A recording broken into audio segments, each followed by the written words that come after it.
Yeah.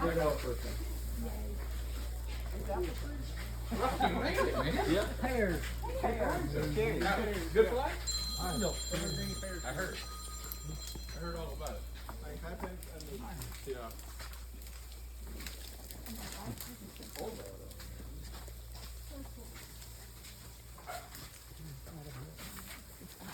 Yeah.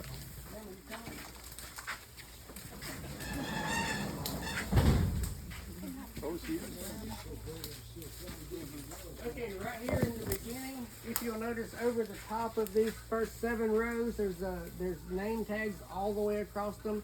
There's about 550 of them. That's where the varieties are. They're all in alphabetical order. So when they're pulling trees to ship out on Mondays and Tuesdays, this is where they'll all be shipped from, so they're not running all over the greenhouse. And then about Wednesday or Thursday, they'll restock this area so it's ready for the following week. So if you've got a good memory and just take a flashcard picture of all those, you can remember them like Garrett can.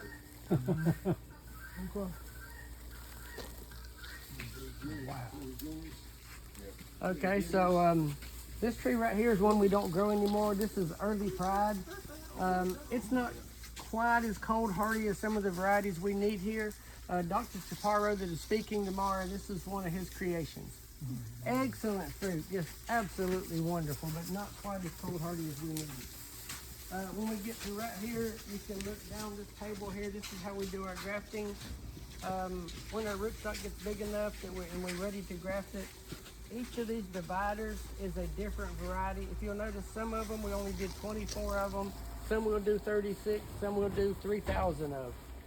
The varieties that we don't need many of, we don't graft many, and it's kind of what we're selling in the last year. We know about how many to sell. Tropical fruit for them. There was a thread on there 6-7 months ago of all over the world. They were looking at all the nurseries, and they happened to mention Madison Citrus Nursery, and one of the guys said, look, they grow the stuff we want, not just on what they make money on. So that's what we try to grow, is the stuff the hobbyists like us. Because remember, I started out as a hobbyist. So that's what I want to grow, is what is so hard to get, so hard to find.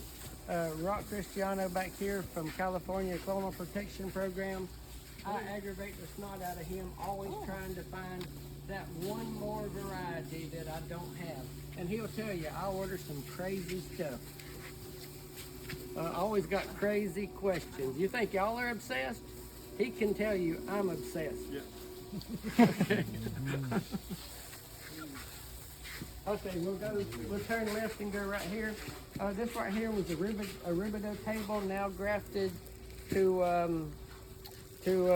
want to be sure, this one is grafted to Tango, and this is for Buck Palk. The last grow we were at there, the Buck spoke. This is some that he ordered. He orders multiple times. He'll say, well, I'm just going to plant this many, and then he'll call and add to it, and then he'll call and add to it, and then he decides he's going to take something out and replace them. But he's one of our great customers. Let's go on through to the next house. You always bang though, right? Always. It makes it grow faster? No, I'll get into why that is. I'll get to the next table.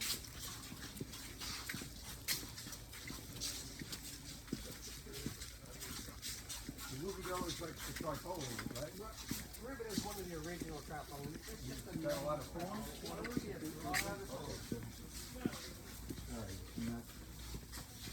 Alright, one rootstock. Yep.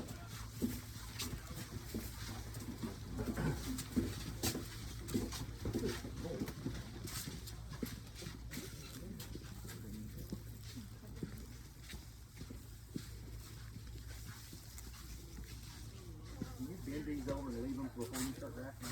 They'll bend a few tables over and then come back and graft them. There's no advantage or anything. I'll tell your wife I've done every type of grafting except the way you do it. Yeah. I want to try it. Yeah. Well, we're the only ones that does it this way. All the other growers and nurserymen that come here, Philip Rux, first time he come here, he said, that's the stupidest thing I've ever saw.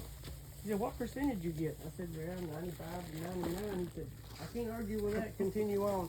So if you look at this table here, they were grafted just a while back. And you'll see the percentages down through there. You see a dead one occasionally. The guys quit on this table because I told them to start on that end and work this way. So tomorrow for the tours, they'll be grafting here, grafting on another table, so everybody can stop and watch them graft. The reason we bend them over is the terminal, your terminal bud is the one that wants to grow. So when you bend it over, you're changing the chemistry of that tree. You're making these buds right here be the terminal buds that are wanting to grow. Then when you come back and put a graft in it, so we try to put our graft as high as we can, that makes this bud, the terminal bud, the highest bud. So it makes these break and grow out the fastest. Then we'll come back, once this gets about 12, 14 inches tall, then we'll come back and cut that one off. Everybody asks me, how long do I have to wait to cut it off? Wait as long as you can, and then 2 or 3 months. If you cut it off prematurely, the root is pushing so much water and nutrients, it'll drown itself and sour. And then if you send it off, it'll come back that has some pathogen or something other, but that's a secondary thing. It's not because it had anything, but once it collapses and deteriorates, then it has stuff in the roots that's mainly rot. Okay, do we have a parrot in here? That's chickens between the greenhouses. We have chickens and All guineas, right. so welcome to the zoo. That's fine. Yep. Now, if you look at the tree right here behind you, this is Madison Citrus Nursery #1, MNC1. This is our first one. We're coming up with a whole, I think there's about 20 that we're going to release. We have to send them to California to Clonal Protection Program for Rock Cristiano's crew there that do the shoot tip grafting, clean them up, send it to Rock. Rock grows it out and then furnishes us with clean buds so that you get the varieties we have came up with. I'm not a breeder. I don't develop anything. I just find stuff that other people have found, and occasionally I find mutations myself, and that's what we send in. And then some of the old varieties that wasn't worth cleaning up a long time ago because they had no commercial value, us hobbyists love them. So I still find those things and send them and get them cleaned up. Now, if you send them and clean them up and make them proprietary, it's very inexpensive. It cost me $10,000 a variety to have them cleaned up. This was my first $10,000 one. I'm working on about 20 of them. So that's why I don't have a fast car, a motorcycle. I don't fish. I don't hunt. I don't own a rifle. So any donations would be appreciated. I got a variegated tissue I'll sell you. I want that one. I just told him he needs to have it clean. Yes. And then if you'll notice the different growths down the row, and if you see flags, if you see a flag, that means that group's already sold. They would start out with some quartz, lemon quartz, and it was just a hodgepodge. That first row up there is mostly quartz, so there'll be lime quartz, lemon quartz, several different kumquats on that row.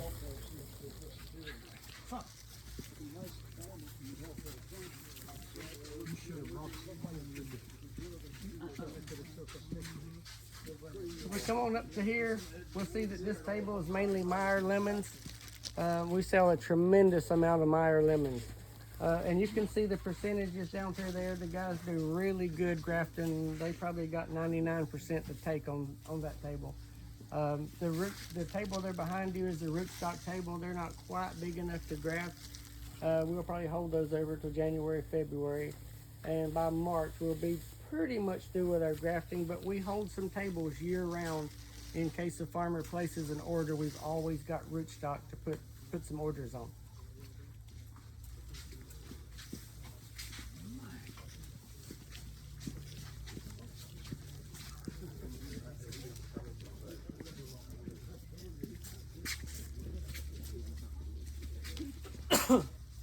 Can anybody guess how many trees is on one of these tables? Hold on. My answer is all of them. There's 2,750 average on these tables. The tables in the other house, there's 3,050 average on those tables. This table right here, if you'll notice, these were grafted 10/30. So how many days is that? They're about a month old, almost a month old. So 10/30 you can see they're already starting to break buds. Sometimes when we put budwood in 3 days, you can see it pushing the bud out. These are already sold to Michael Tucker. He bought 2,000. Where's Michael Tucker? Okay. Willacoochee. You bought three. You might have mentioned how old are the roots? It's actually 2. Pardon? How old are the roots? These roots? The rootstock were planted last February. Okay.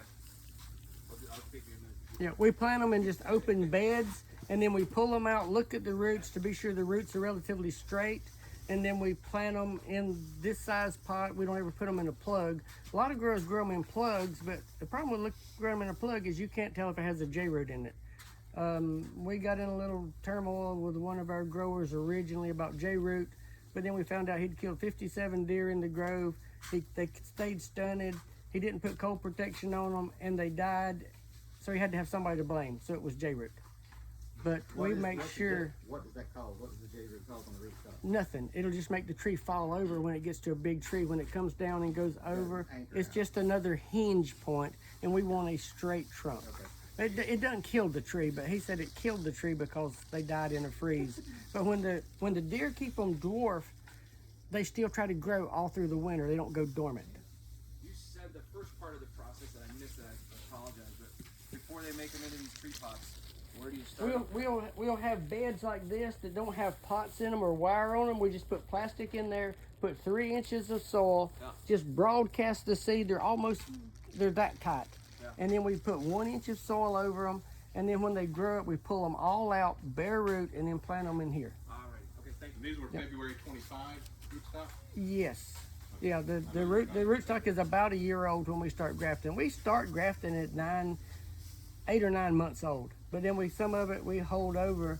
And the longer we leave them in the beds, the slower they grow, because I withhold fertilizer and nutrients and kind of pot them up as we get empty, because you'll notice this place is almost full. We won't start moving these trees out till April, and I'll already have my seed planted, and then farmers will drag their feet on getting them planted, and I'll be in a Dutch about, I need to get my rootstock in.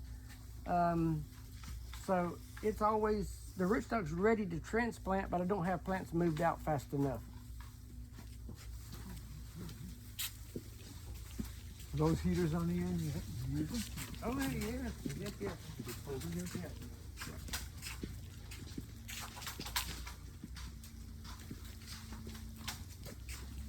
You can kind of look down this row right here. These have been grafted, the Tango was grafted 10-7. So they're very young, but you see how much that has grown just because of bending that tree over and not cutting that top off. It will actually take nutrients out of that top and push it back into these buds. So why do we leave that as long as we can? Because we're still getting nutrients back out of it. So as long as we're getting nutrients out of that, there's no advantage to cutting it off. And you saw in the grove how straight the trunks were on those trees. A lot of times customers will complain because it's got a little niche or notch or twist or something. In 3 years in a grove, you can't tell it. Pecan trees are the world's worst, but if you ever went by a pecan tree and saw a tree in the grove that grows straight up and then the bud comes out and goes like that, no. In 4 or 5 years, that tree has already straightened itself. Pecan trees are the worst. We get our buds in really straight compared to pecans. I was a pecan grafter for years, for $4. That's where I met my partner here, Alfredo. He was nice enough to me that when he would come by me and me out there working by myself, he would stop and give me some of his help to help me. And we tell him all the time, no, don't do that. Keep your crew. You got your crew set. Oh, no, you need help. So he was nice enough to me every time I was out there. So that's probably why we're partners. The ladies back there are the ones that put all the stakes in, keep them all organized, make sure that they're all, they put all the tall ones in the middle, the short ones on the outside, so they all get sun, keep them organized. And Laura's back there, she knows where everything is. So if I need to know where something is, I just ask Laura.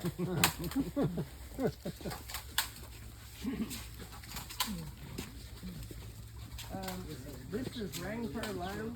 If you'll notice, it's not a trifoliate. We have started using rain pear for all of our lime. because limes are not cold hardy anyway, so there's no need in putting them on a cold hardy rootstock. And we have a lot better takes. If you look down this row, it's hard to find one that didn't take.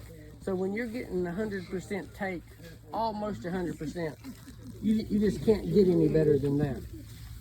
So you see there's a lot more ring fur that has overgrown, but those are fine. We'll bend them over and graft the next set of limes when more budwood grows out. Now this row behind us is 812. Rock is actually furnishing us budwood from California to put on those. We had a customer order US Superna, and it will only fruit on 812. So Rock will be sending us budwood next week, unless it's in his pocket. I don't know. What's the name? No, it's not in his pocket. What's the name of that? US Superna. Okay. Yep. The rainfall grows faster than the trifoliate? Yes. Yeah, so this is way thicker. Yes. This is a table mainly with lemons on it.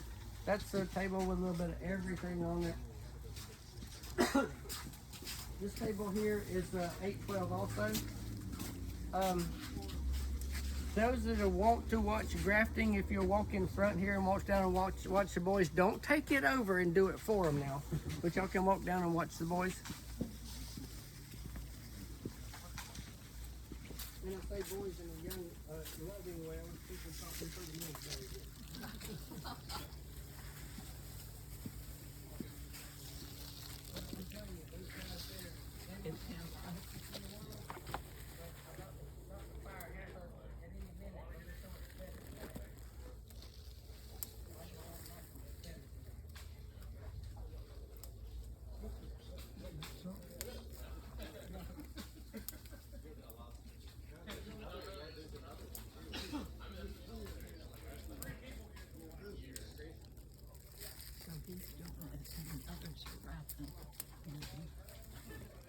I'll probably get a better shot on this side. What, 99%? So this is what?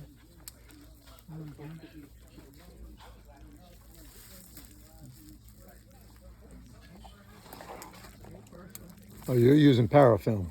He's using, yeah, okay, tape.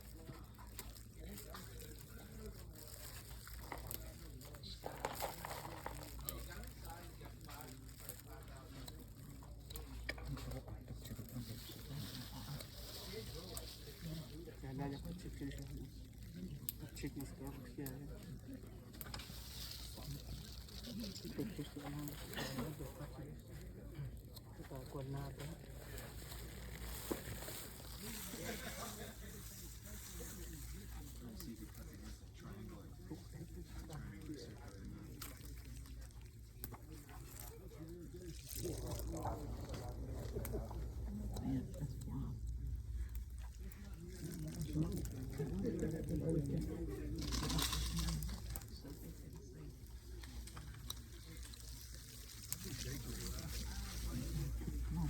I'm not sure eight spots would be all right.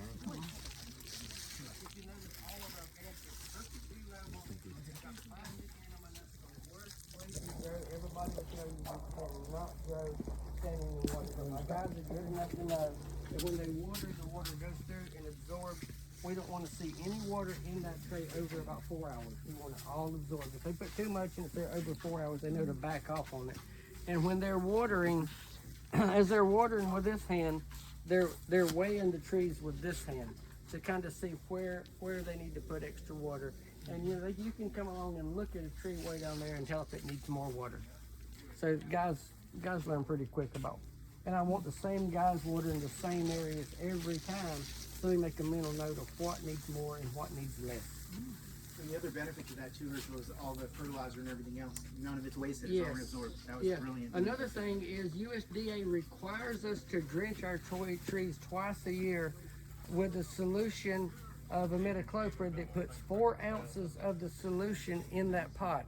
And if you're watering it on there and half of it's going through the pot and hitting the floor, how do you know that 4 ounces is getting on there? We know that it takes 290 gallons to do a table. So when I put 290 gallons on that table, I know 100% of it went in that table. None of it hit the floor. So I always ask my USDA guys, inspectors, who else does this? And they say, I don't even want to talk about it.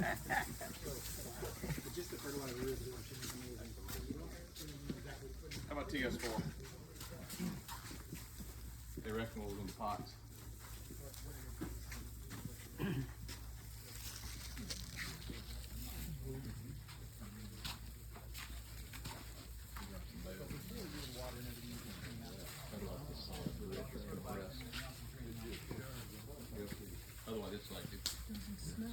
We get a lot of questions about what potting soil we recommend.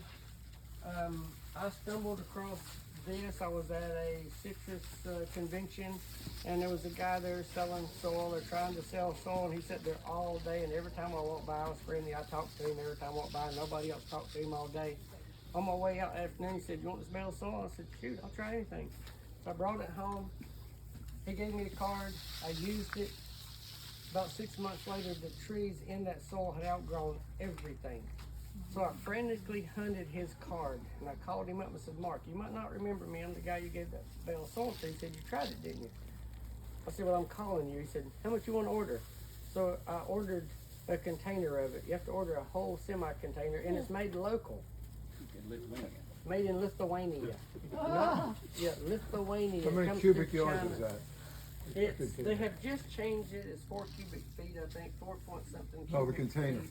Oh, well, this right here. This right here was Oh, the okay. container. I got an idea then. Now, what do y'all think this was made to grow in it? What you think it was made to grow? Tomatoes. Cranberry. Cranberries. Blueberries? Right here it says citrus potting mix No way. Lithuania? In Lithuania? in Lithuania. It's on. And let me tell you, look back through that greenhouse one more time and tell me if you ever saw a soil that produces that quality of plants. Now, for our bigger pots, we mixed our local soil that is a pine bark based mix with perlite, all the minor elements, fertilized mixed in it. We mix it half and half with this. Mewea kumquats, once you put them in it, they do not grow well. So guess what I'm going to now? 100% this. We've already planted some in 100% this. Meyer lemon is another one that does not like that soil. Does not like that soil? No, does not like the other soil. Even half and half. Sanganelli blood orange does not like it, even though they're on the same root stock. How can the scion be difficult to grow? If the roots grow well in it, why can't the scion grow? I can't explain that. But we're finding the varieties that don't do well in it, and we're going 100% this. The California man can't look at the ingredients and tell you? Well, I know what this is. Oh, okay. It tells you right on the bag. It's 100% white peat with wood fiber. They don't tell you what kind of wood fiber. And it's just a small amount of wood fiber. You mentioned blood orange. You go to Central Florida, they don't flood up too good because of the heat. Yeah. Do they work here? Yeah, they do really well. Okay. Really well. But now it's January before they turn dark, or February. Okay. Right now, they're just like an orange. Yeah. They'll be sweet. But, and I personally don't like the blood taste, but a lot of people do. It's eye candy. Yeah, it looks good. I like the sweet orange, but a lot of The people like that Arboretum. red. Now, a Moa 8, when it turns really bloody, it don't have that off flavor, and I really like a Moa 8, and it will darken up quicker than any of the other blood oranges. Yeah, I was And it's a Moa 8 is just, Okay. people's not as fancy on it as I am. It's just a beautiful fruit. Because I've cut them open in February at the Arboretum in Winterhaven by Lake Alfred. Yeah, they weren't too bloody. Yeah. Well, look. Look, if you got specks in there. Now, in here you see everything's growing in 3 gallons. If you notice, there's a lot of large trees. Our increased trees, when they get 5-year-old, we can't use the budwood off of them anymore, so we move them over here, and garden centers have free reign, or anybody that wants to buy them. So everything in this part is for sale. So this is where garden centers, you probably see this stuff from newly potted to surface through the yard.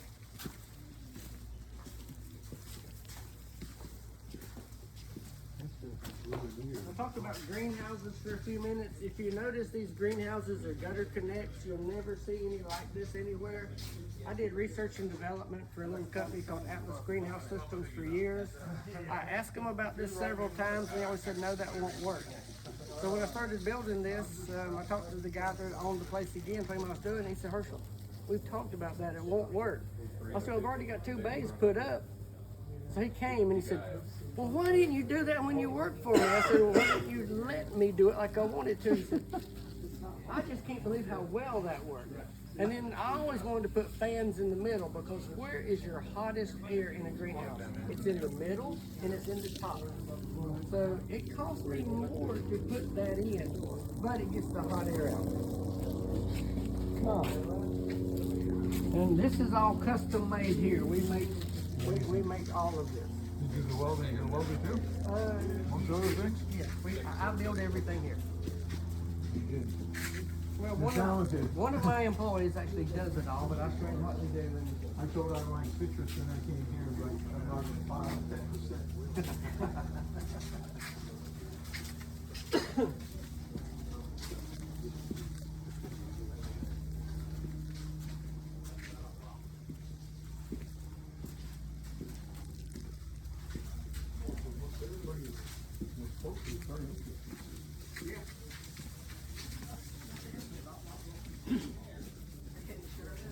Just citrus.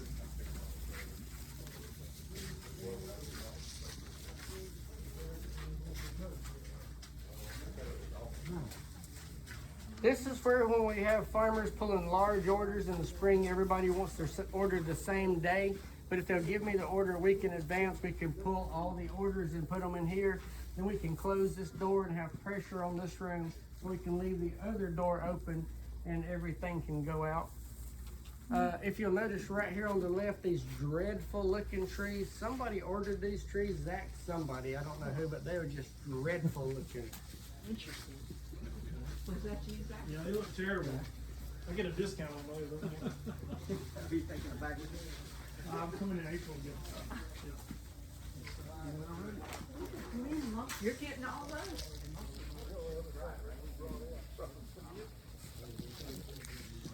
What are the green lumps you got in your soil? Pardon? Green lumps. Okay, the soil, I meant to show y'all that. When you open those bales of soil, it looks like horse manure. It is not pulverized. They break it up in chunks. That's the beauty of it. Those chunks don't fit tight together and leave space for aeration. And what is peat? It's a moss. That is the moss growing because of the spores in it. So the green growing across is actually filling your pot back up. It'll take 100 years to make that much. But that's the beauty of that soil. And a lot of people buy our soil and want to grind it up or pulverize it. That's the beauty of it, is that it is chunks. But you do crumble it a little bit. No, Not at all? no. You just soften it. That's it.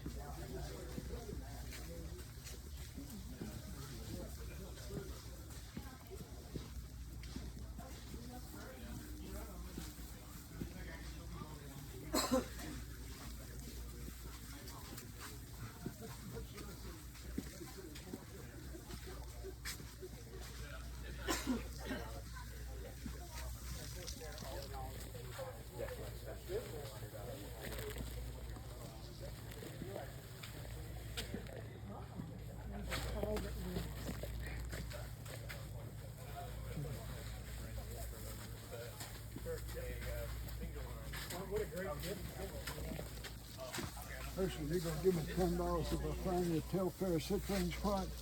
I don't know about the $10 now, 'cause I figure you can find one.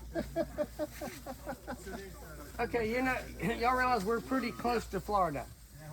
But the Florida breeders are so restricted as to what material they can use. It has to be a Florida variety that was certified in Florida that they can use, or one they got out of California. So some of the breeders have found me, I don't know how, but we have started breeding programs that the Florida breeders come here, and these trees right here are some that's in the Florida breeding program. They use either pollen, or you're going to use them for mother plants to cross and produce new varieties that will either be HLB tolerant or more cold tolerant, or have a specific flavor they're looking for. But I feel blessed to have some of the Florida breeders actually coming here and starting a breeding program. That's an honor. Right. I think so. I think so. But when they come here, they're amazed by the vast amount of breeding material they can have. Some of the varieties we have, they've been trying to get pollen for over 30 years and couldn't get the pollen. But here they can get the pollen to use. You charge them by the grand. Really? I charge them nothing. It looks like you got the whole world coming to see you.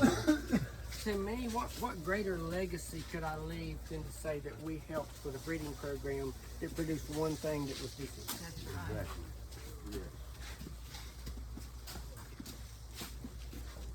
And going farther through this house, let's be a little more particular about not touching, just in case we have bacteria on us or something. We're now in the mother house. When somebody orders budwood or we need budwood to create more trees, this is where they come from. So anybody that gets budwood, it's pulled from here. It starts in alphabetical order at that end, A, and comes down through H, continues on here, H, goes all the way to the end, and I can't remember what it ends in. Then it comes back this other side, and if you'll notice, when we get back to the end, I've left some room because there's one variety I'm still looking for. I don't know which one it is yet, but I assure you there's one variety I'm still looking for. I think Bob's gonna find it for me though. It's supposed to be extinct.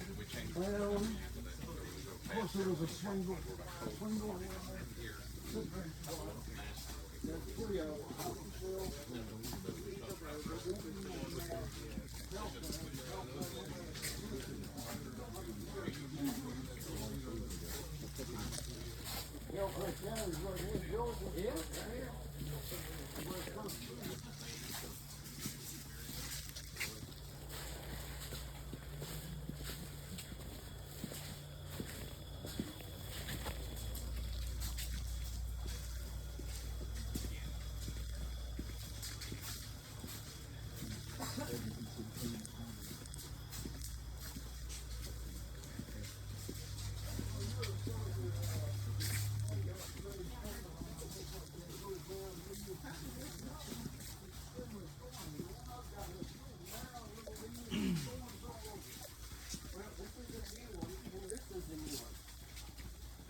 This is some of the hybrids. Oh, You have to pay a royalty to get these. okay. Yeah, does that look like a finger line? And that didn't I look haven't like, saw- anything like the one I've got. Haven't saw a fruit on it yet. Yeah. But these are some of the new ones. I have to have a license to grow these. We actually got one by accident I don't have a license for, so they weren't happy about that when they saw it on my website. Yeah. We had to pull it off. I've actually got two that I don't have a license for. But Rock helped me get the license last week approved through California to have Daisy LS. So I've been working on that 6 months. Wow.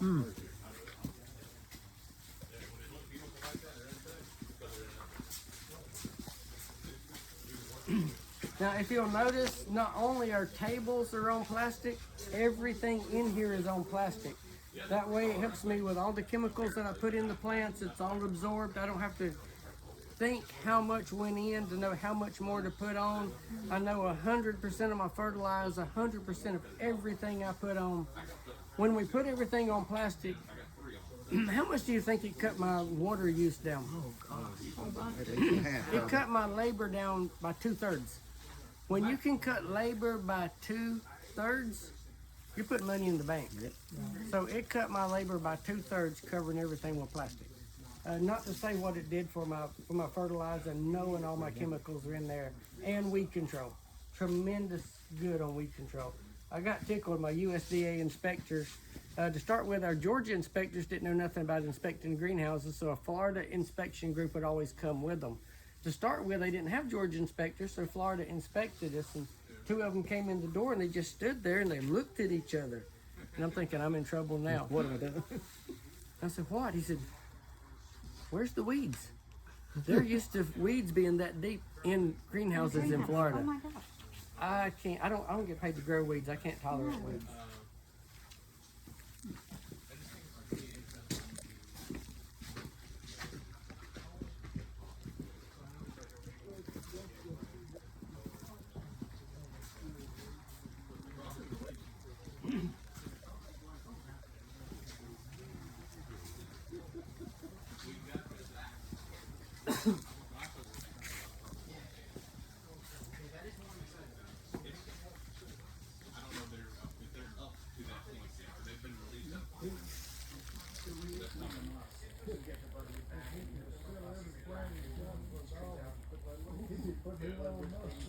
If you look at this tree right here,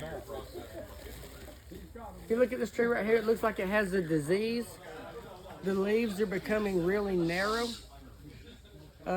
It also looks like Roundup damage or chemical damage, so I'm always wondering who comes in here and sprays my trees with Roundup or brings this disease in. But when you read the tag, it explains it immediately. It's willow leaf sour orange. So it will grow one cluster of willow leaves, and then the next flush will be a normal sized leaf.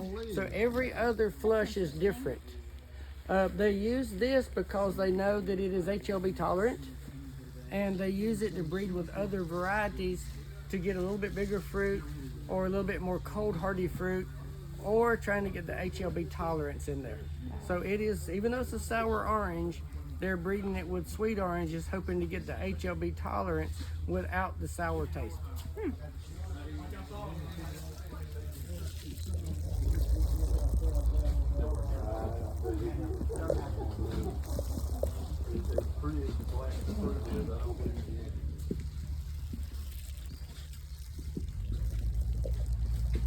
I've left a little bit of space here for new varieties.